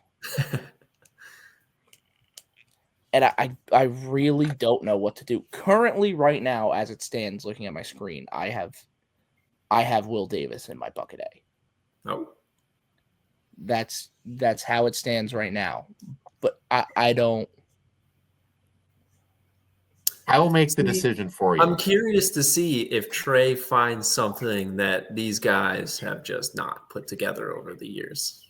I think that there's so much water to cover. And there's another factor, too. Houston is in play again this year, from what I've heard. Houston, we have a problem. I do not see John Cox running to Houston. No. But I like Johnny Cox. Brennan, who are we thinking on this?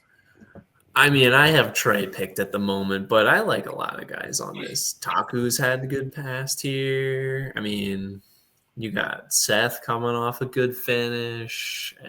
Lee, I know. Come back. I know for a fact. I know now that I put this into the world. Either Trey McKinney or Will Davis, one of those two are going to win this tournament. And no matter who I pick, I'm going to be wrong. See, I didn't choose Trey last tournament. I chose Lee, and that was my mistake. So I need to go running back to Trey and hope he takes me. That's the thing is, like, he's done me so right. He's done me so right. It's tough. It's tough. It's a tough call. I'd go Will. I'm thinking Johnny. I'm sticking with John. John at 12%. Everybody's still riding the trade train. I think John is due for a good one. I'm going to be fun. I'm going to switch it up. I'm going to go Will. I like it. Brennan, locking in Trey? Just won the tournament. You should lock him in now because he did win. So, did just win.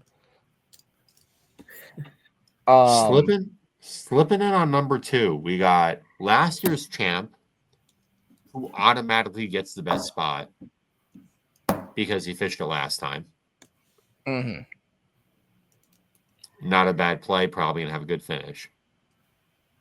Yeah. God, I love Wesley Gore right now. He's hot.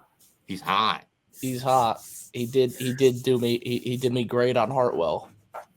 But then you also got another person in there. He was hot last week. He does go to Rivers. Who else do we got? I mean, I could see Brandon doing hefties here, but I can also see Brandon bombing. I currently have Brandon. Lester? No. Polnick. How did Polnick finish up at Fork? I think he had a decent event. Yeah, he had a good event. I know he was doing really good on day 1. You know who shocked me?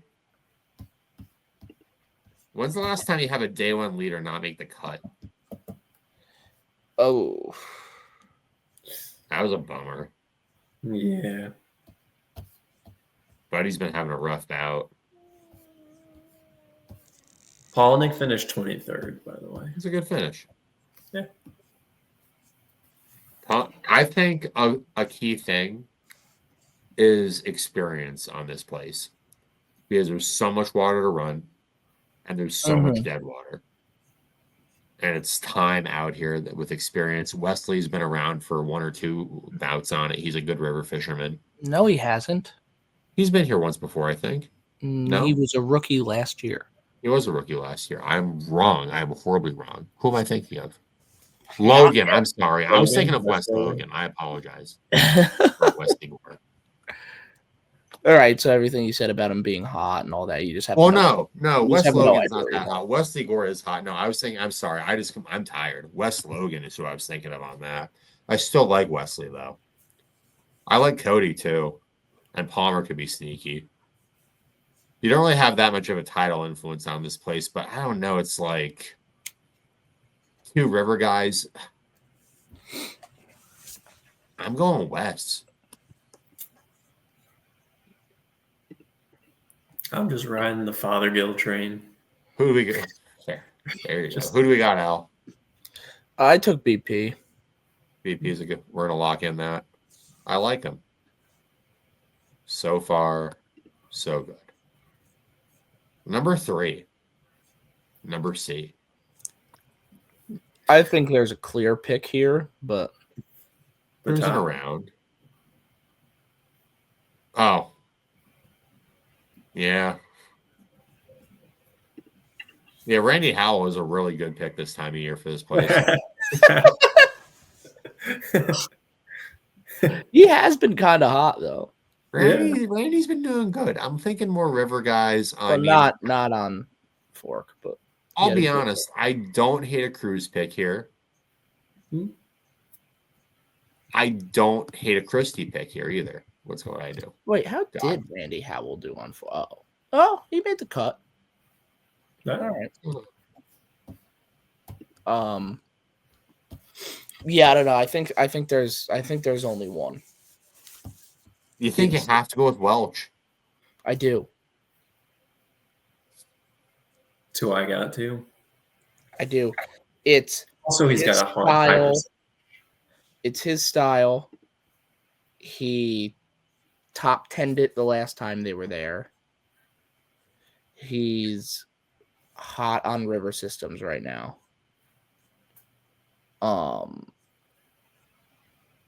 Has Shryock done good there before? He has. He did, right?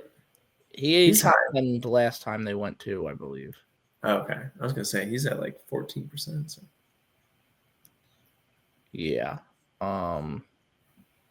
It's that experience. Yeah. I mean, yeah,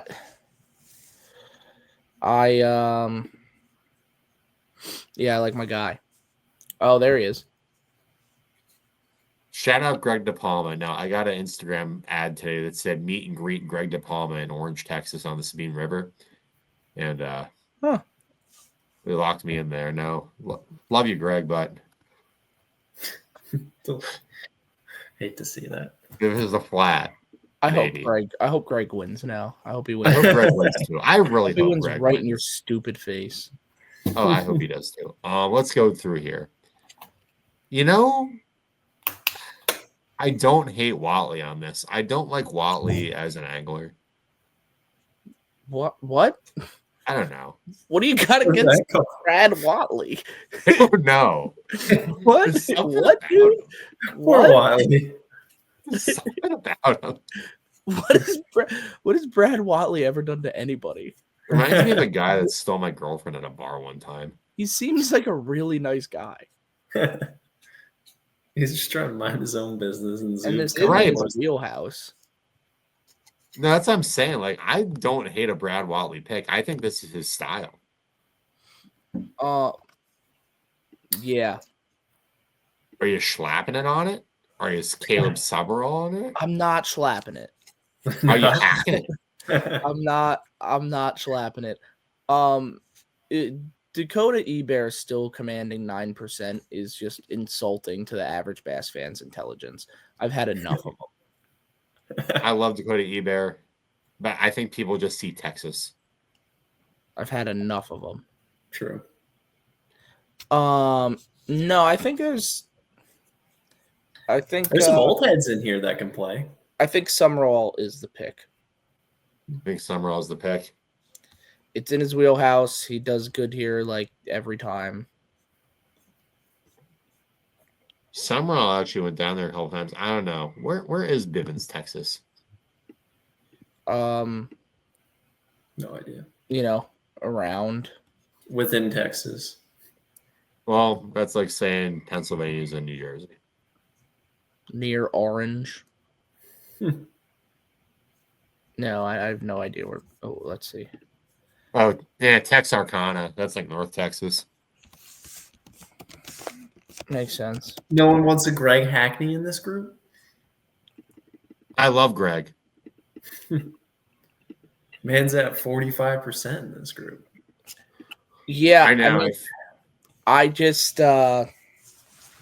Hackney's another one that definitely is a good pick. He seems to do good here every time too.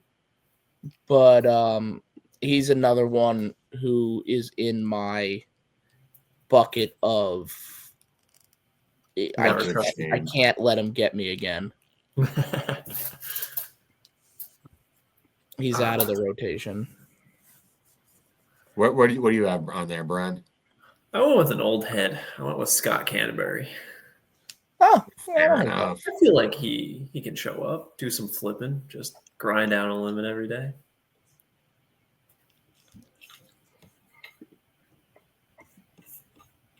So moving on to E. Mm-hmm. I haven't even picked it yet. I like Kim. I like Kim Ken in this. He had a good finish last time. He did. He likes it. He likes grinders. He likes getting grimy. This is his thing. I think he's going to find something. Moving on in this little thing, though, I could totally see Ike actually doing half decent. Yeah. Yeah. I could see Swindle having a good 2 days and then falling off in the third a little bit. Bernie. I can see Bernie Schultz catching 3 bass for 2 pounds. Robertson top 10 last time. And he's in a funk too. He is. Oh, yeah. God. He's in a bad funk. Yeah. He's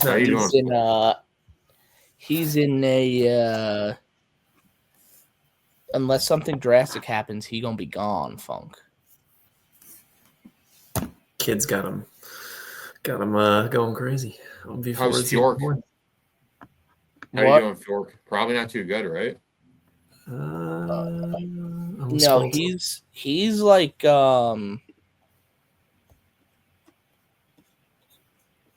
he's got to do something like remarkable to like not be gone.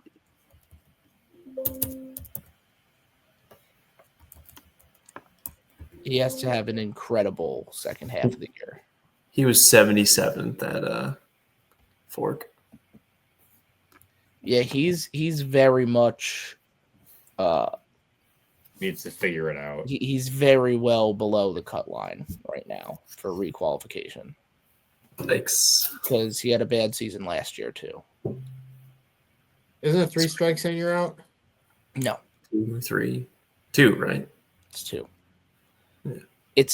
It's based on it's like a combination of your last 2 seasons. It's a really weird way they do. It's very strange. But yeah. I took G. Wait, I'm confused though. What? G? I don't understand how he had such a. How did he make the Classic last year? Was he? He was in the Classic this year. No, I don't think he was. results. No, he wasn't. He was not. He was not, because Mercer made Taku shotgun a soda because Matt Robertson wasn't there. I swear I saw him do like a gender announcement on the classic stage or something. Oh, he did. He came wasn't up in the tournament though. Oh. So he wasn't fishing. No. He was present, and he did do an on-stage gender reveal, but he was not in the That's tournament. why I remember seeing him on stage. I forgot that because I thought he had a bad year, but I thought maybe he just snuck in somehow. I was trying to think in my head of if he won to open or something, because I know he No, didn't. I was trying to think too. But yeah, no, he was not in that tournament. This freaking Rage Menace still smells good. I saw Zona talk about it the other day. Zona said that Matt Robertson is in very, very, very imminent danger of not requalifying. Which is a shame. He's such a good face for Bass to have. Yeah. Yeah, he's got to figure something out. Yeah. Because it is not going his way right now. Man needs a turnaround right here. Yeah, baby. But with that said, I'm taking G. G. I'm liking Ed Loughran for this one. Why not? The barrister. I'm gonna go crazy with Kenta. Yeah, I'm. I don't have any why or reasoning. He hasn't done. He didn't do good here last time they were here. I'm just, it's buckety. Fuck it, picking with the heart. G man. Let's go wait. And go to the last one because I'm kind of cooked. I'm gonna say it's better, and I put 50. Balls to the wall. I'm doing some even numbers here. I'm doing 46-8. Jesus, I had 46 too. No, well, no. What was your ounces? 2. 46 too. Oh, I thought you said 46. Yeah. As in also. Shout out Paul Mueller for the Candlewood Perch Dots. Anyway, oh man, the Benadryl's starting to talk, boys. Game's home. Drain the lake, everybody. Do it. You're on your own. We don't need to do these. We're already out on these. I don't care. I just want to see how bad they are on just on how out of ideas they are. Who's the roommates this week? Previous champs. Roommate matchup, there it is. I'm gonna go Christy on this one because aluminum rig wrangle. Are we kidding? Yeah, they're out of ideas. There's the roommate matchup. Paul Marks and Tucker Smith. Wait, do they have John Cox in multiple categories? I don't think so. Yeah, right. Oh, that was Jason Christie. Social media showdown. Ike. What? Ike.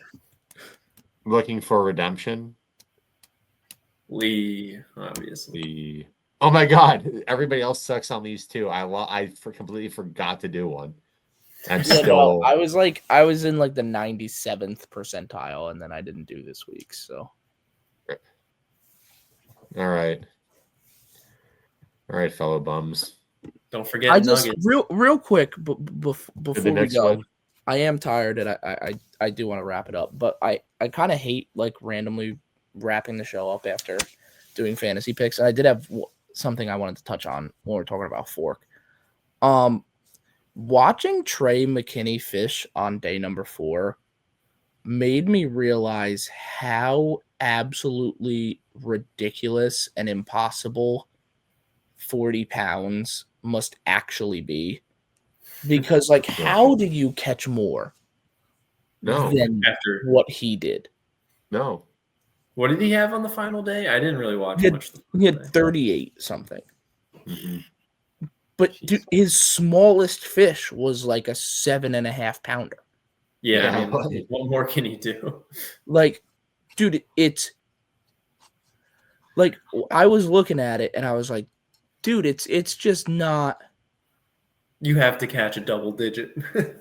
Look at this. Yeah. 7, a 7, a 8, a 7, and an 8. That's insane. Like the guy was just beating the brakes off of him. And also speaking of that, did you guys see him snapping a jig? No. On the last day. Mm-hmm. What do you got to say about that, Jason? Do you think he was doing it in the middle of the water column? Not on the bottom. So, Brennan, let me like describe OH, like OH Ivy style, look, Josh Jones. You, Brennan, you said you didn't see it, right? Yeah. All right, put your invisible rod in your hand. Do what you would think snapping a jig is. Just ripping it up. Yeah, just a nice little pop off the bottom. He was two-hand. Like a bucktail or something. Like it was like a 12 he was a inch big spoon. flutter spoon because I thought he was throwing a spoon. So did I. I was watching the first one and I saw him doing it. I was like, oh, he's throwing a big spoon. And I saw him lock up. I was like, oh, that's sick. And then he flipped the fish in and it had just like a little brown jig in its mouth. Like that's kind of crazy.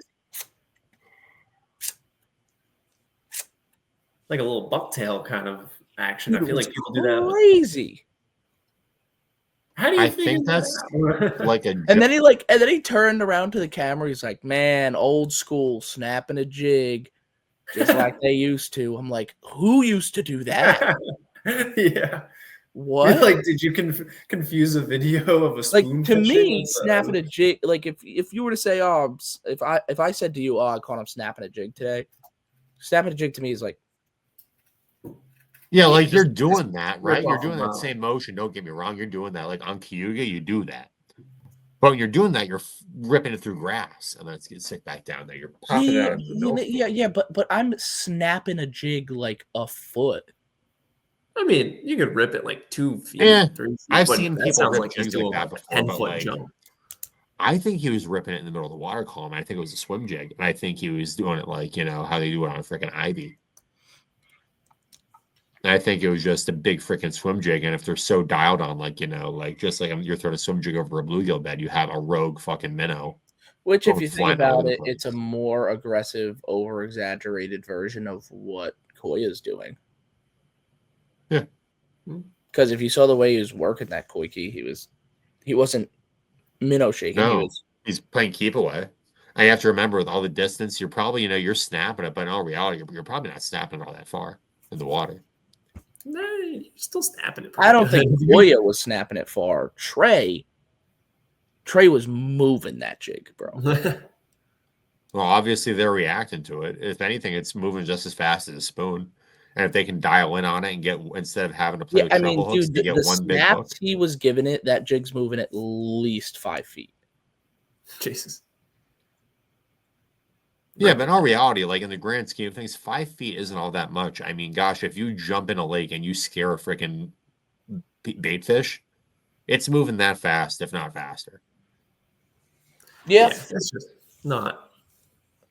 It's like, as fast as we can work a lure, we're never going to work a lure as fast as a bait fish that's fleeing for its life.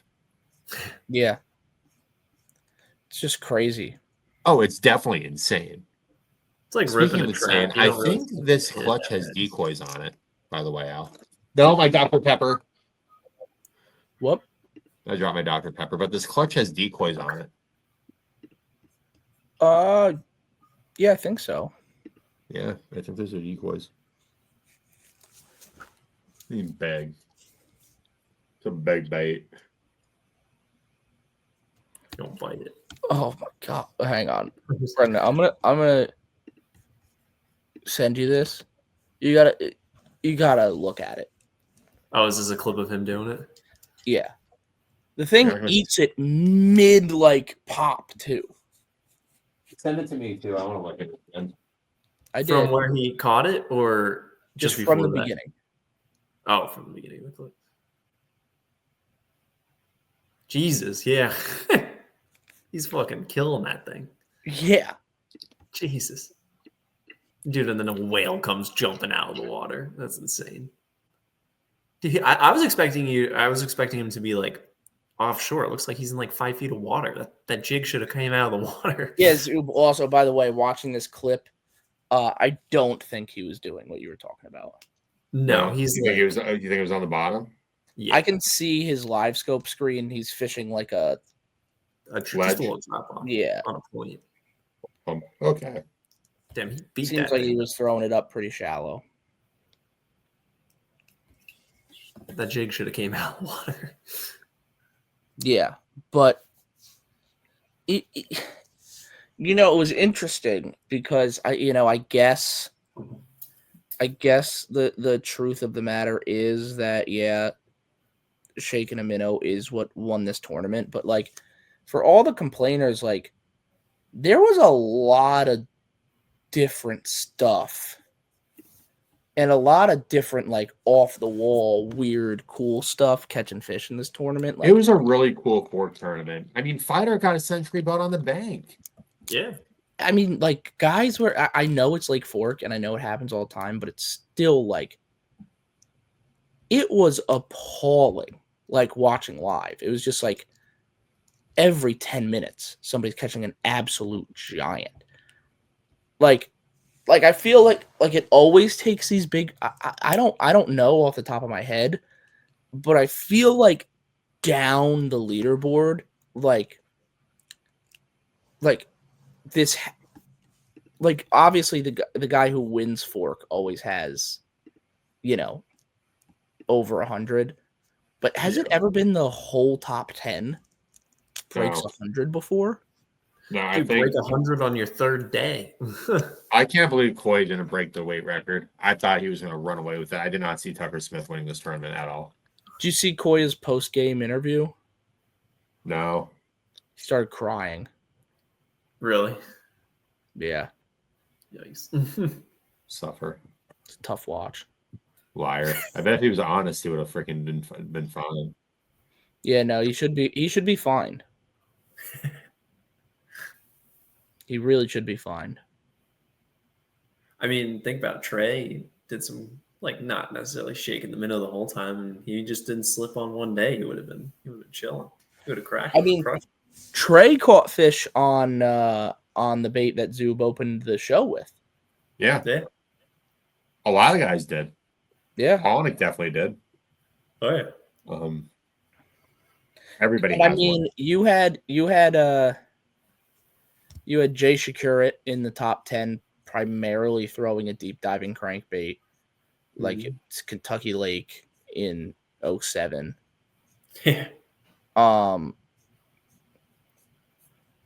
JT Tompkins was throwing a deep diving crankbait too.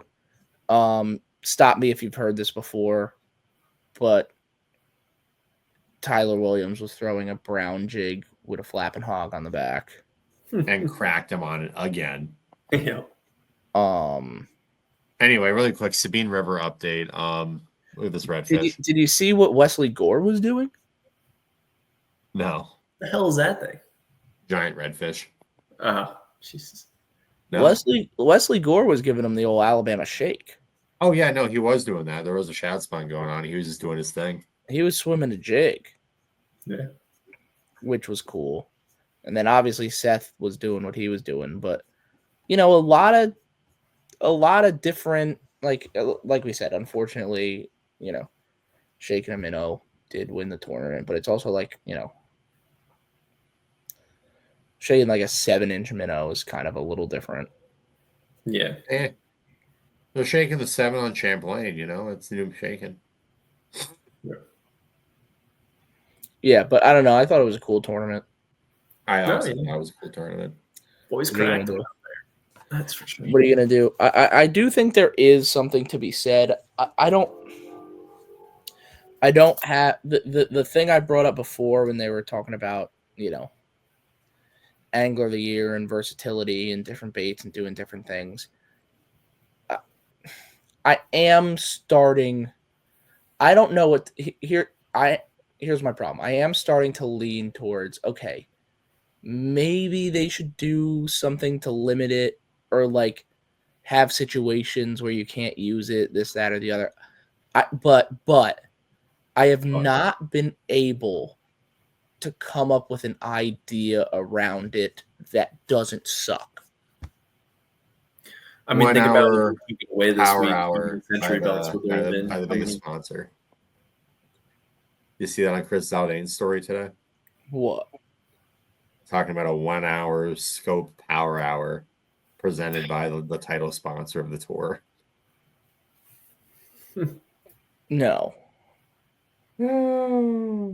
See, that's the problem. Is there's no like accountability.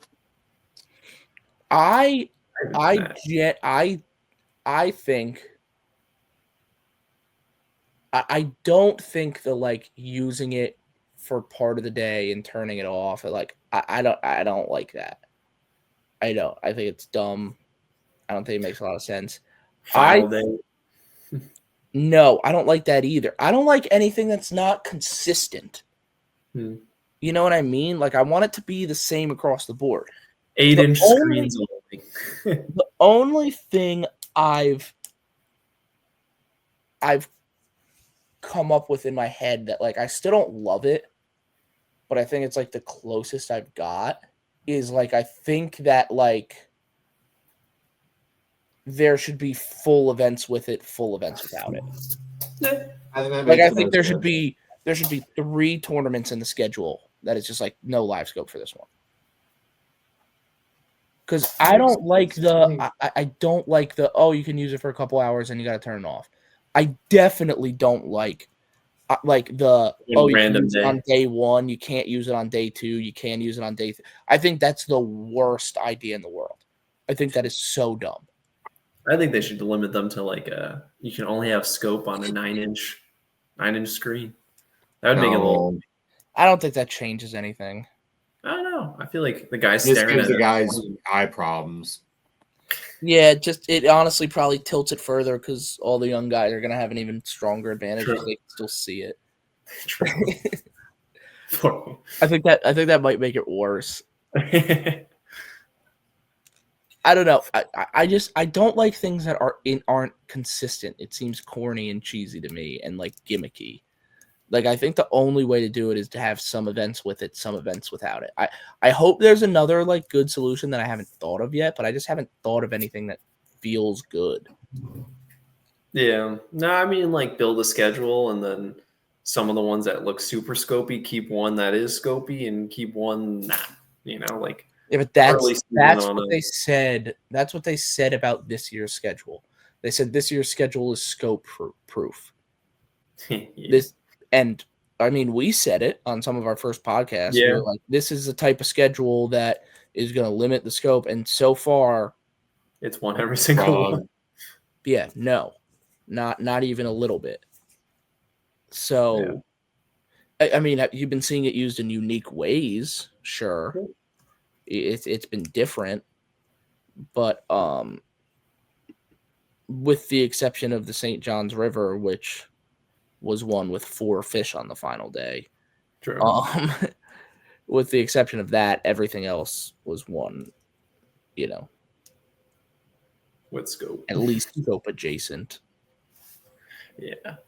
I guess the Sabines will really see if it comes out to play or it's just going to be the good old. Yeah, but it's one of those things with the Sabine where it's like, at first I was like, scope's not going to play, but I can very easily see it. Like in some of the stuff, like around the takeoff, like the industrial stuff, like where like Brock Mosley won, where a lot of guys were fishing, like that reminds me of a lot of the type of stuff that I live scope on the Delaware River. Like I catch on the Delaware River on the live scope all the time. And have guys just not figured it out yet, or yeah, like it doesn't need to be deep out in the middle of the lake shaking a minnow. I was gonna say, yeah, you don't have to live scope. Like a lot of that type of stuff is like very conducive to live scope. It's the industrial version of what Easton Fothergill did in the Classic. Like he's fishing, suspended bass on submerged timber. Yeah. I mean, that's what a lot of those guys were doing. I'm fishing suspended bass on old dock pilings or on the side of a metal sunken barge. I think it's actually potentially very, that might, I don't know what the rest of the river looks like. That might be the only spot where it is like that, but I also don't see, I also potentially see a huge problem with the entire field wanting to fish that spot right by takeoff. Yeah, that one little barge pocket. Yeah, it's gonna be interesting watching. I can see that Mosley automatically gets it, but I don't know. Also, but I can see that becoming potentially a blow up conflict because Mosley had it, Matty Wong had it. Yeah, and I'm not gonna make a comment on how I feel about this, but I can guarantee you that a lot of these kids don't fucking care. And I can guarantee you're going to see a rookie or a year 2 guy, at least one of them, fishing right next to Brock Mosley and not giving a fuck. Yeah, it's crazy though. It's like what we say with or like the Classic on Knoxville. It's like, what do? You just ignore that spot? You just let them win. I don't know. How do you feel? It's tough because it's like there's no way to damned if you do, damned if you don't. Because listen, dude, I know it exists. I'm gonna check it, and if they're there, they're there. Yeah. What do you? Thing is, Mosley's spot isn't I don't know. You could win there again, but if they're not there, I won't. If I check it and they're not there, I won't be there. But you can't. If you do that for if you do that for every tournament on bodies of water that you go to every year, it's eventually nobody's going to be able to fish anywhere. Yeah, exactly. So that's a tough one though, because that there's no way to spin it I just found it. It's no, dude, the whole top 10 was there last year. Yeah. It's just the club derbs. Oh, that's my spot because I fished it and I won there once. Well, in 97. Yeah. So now it's your spot for the next 20 years? No. Yeah. I don't know. I think it's going to be interesting. I think I